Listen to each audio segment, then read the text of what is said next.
So, hello English learners. Today is day third of 60 days English speaking challenge, and every day we are learning about different things. And today we are going to talk about the verb to be. Like yesterday we talk about the pronoun, and then today we are going to talk about the verb to be. So आज हम verb to be के बारे में पढ़ने जा रहे हैं. ये क्या है verb to be? Verb to be एक वर्ब है जो मोस्ट इंपॉर्टेंट है इंग्लिश में. हम टेंस से पहले इसको बनाते हैं. सो इसको बनाने के लिए आप कैसे बनाना है हमें वर्ब टू बी को, उसके लिए आइडेंटिटी. आप identity you can talk about the identity like I am a student, I am a teacher. These are the identity.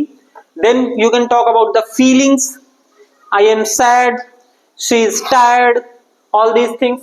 And location, I am in New Delhi, I am in Mumbai, you are in Bangalore. And description like tall, fat, thin, all these things.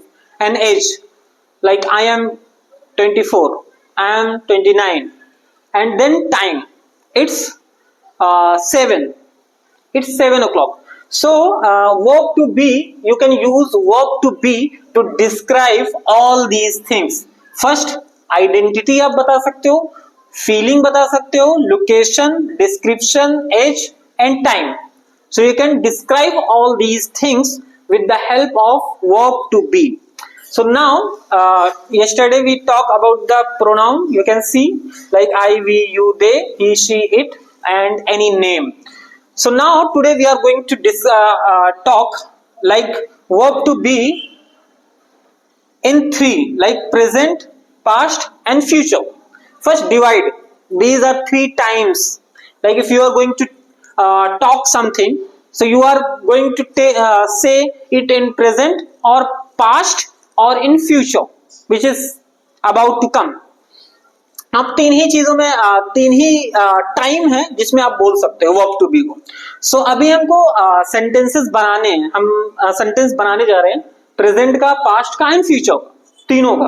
So let's try to understand like verb to B.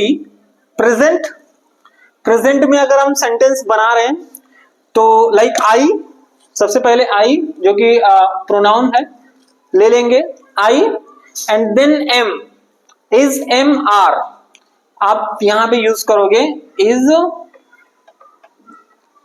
M are, ये तीनों. So I am a teacher, you are a student. So I के साथ always am, then I के साथ always am, and you, you are, you के साथ are भी है, are, you are, they are, we are, और he, she, it, he is, she is, and it is.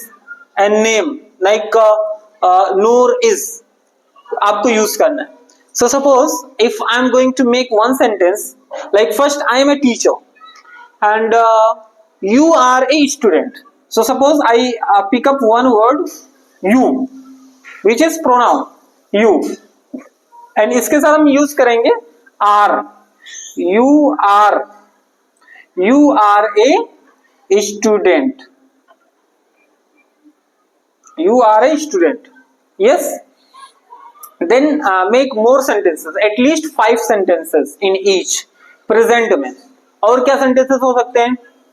she is thin, she के साथ हम is use करें, she is thin, पतली, she is thin. they हमने use किया they are tired. So present के अगर आप सेंटेंस बना रहे हो तो ऑलवेज थिंक प्रेजेंट में कोई चीज हुआ है, इसमें है आएगा. हाँ, मैं एक है या हूं, आपको कुछ भी आएगा. जैसे मैं एक टीचर हूं, मैं एक स्टूडेंट हूं, वो पतली है एंड वो लोग थक गए हैं, ऐसे है और है. ठीक है. सो इस तरह से आपको चीजें मिलेंगी इसमें प्रेजेंट में. Always you will get like है और है. Like I am a teacher, you are a student, she is thin, they are tired, she is cooking.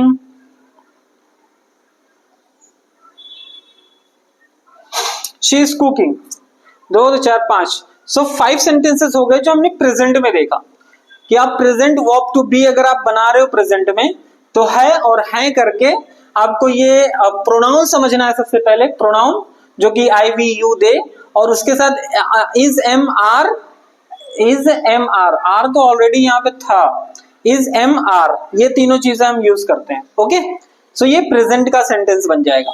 Now talk about the past, हो चुका है, जो पास्ट में हो चुका है, जैसे था आपको मिलेगा या फिर थी सॉरी। सो था या थी, इस तरह से बनाना। और इसमें हमको यूज करना है was and were, main was and were, 2 word use करेंगे। सब्जेक्ट आपका ये pronoun, subject, then verb to be, verb, इसको हम वर्ब टू बी बोलते हैं। जैसे यहां पे वर्ब टू बी क्या था हमारा, is am are, is am are ये वर्ब टू बी है, और यहाँ पे वॉज वर ये वर्ब टू बी है, मतलब पास्ट में वो गया। वो जैसे यहाँ पे क्या सेंटेंस बनाएंगे, he was a teacher, he was a teacher, और she was scientist, she was scientist, subject verb to be then object. इस तरह से आपको यूज करके सेंटेंस बनाने, शी वॉज साइंटिस्ट। एंड इसमें से आपको ये, इसमें से आप बना सकते हो location, she like they live in Mumbai, they live in Mumbai, so location, and then identity, then feeling, he is sad, he is sad, feeling बता दिया, description बता दिया, age बता दिया, हाँ,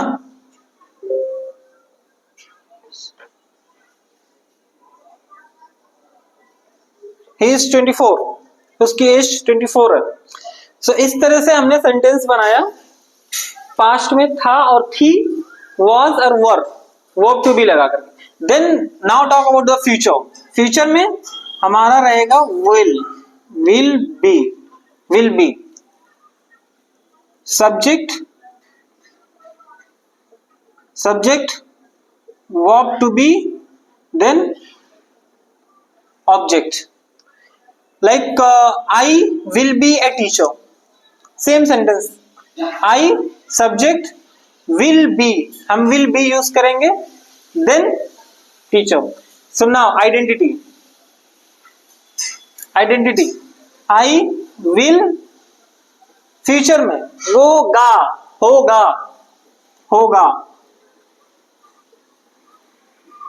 होगा, ठीक है, होगा। So I will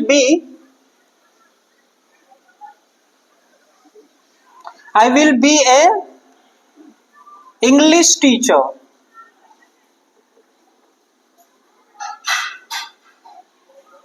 I will be a English teacher। Future में आप कुछ भी सेंटेंस बनाओ। Feeling, I will be, he will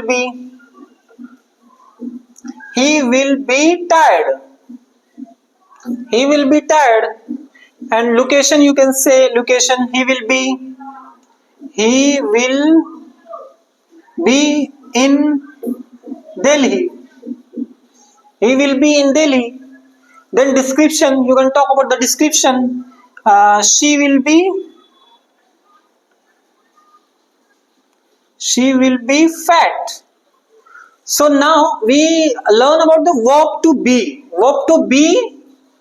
then you can describe all these things in verb to be: identity, feeling, location, description, age and time। verb to be, then हमने pronoun पढ़ा है, उसके बाद verb to be यूज करने के लिए हम present, past and future में आप यूज कर सकते हैं इसको। प्रेजेंट में हमने कैसे यूज किया, है या है रहेगा, वो प्रेजेंट है, ऑलवेज है, हैं ऐसे सब रहेगा, वो प्रेजेंट है, पास्ट में था और थी, एंड फ्यूचर में विल बी, मतलब वो होगा। सो इस तरह से हमने प्रेजेंट में यूज किया is am are, subject plus is am are verb to be then object. Past में सब्जेक्ट, ये सब्जेक्ट है, एंड वाज वर, और उसके बाद ऑब्जेक्ट, जैसे he was, she was, they live, he is, this is wrong, like he is not, past में हम नहीं यूज कर सकते। He was sad, he was. So हम पास्ट को पढ़ रहे थे, तो यहां पे बस हमें ध्यान देना था पास्ट के सेंटेंसेस बनाने, पास्ट, ठीक है। ये प्रेजेंट है, इसमें इज एम आर यूज करेंगे, इसमें वॉज और वर यूज करेंगे, इसमें फ्यूचर में हम विल बी हर जगह यूज करेंगे। Okay, so I hope verb to be आपको समझ में आया होगा कि वर्ब टू बी क्या है, कैसे यूज करना है, और उसके सेंटेंसेस कैसे कैसे हम बना सकते हैं प्रेजेंट, पास्ट एंड फ्यूचर में। So there was one mistake which you have to just correct yourself. एक पास्ट हम बना रहे थे, तो पास्ट में हमें वॉज और वर यूज करना है बस, ठीक है। सो यस, पास्ट में हमें वॉज और वर यूज करना है, बाकी and everything is fine. Okay, so thank you and we are going to meet tomorrow.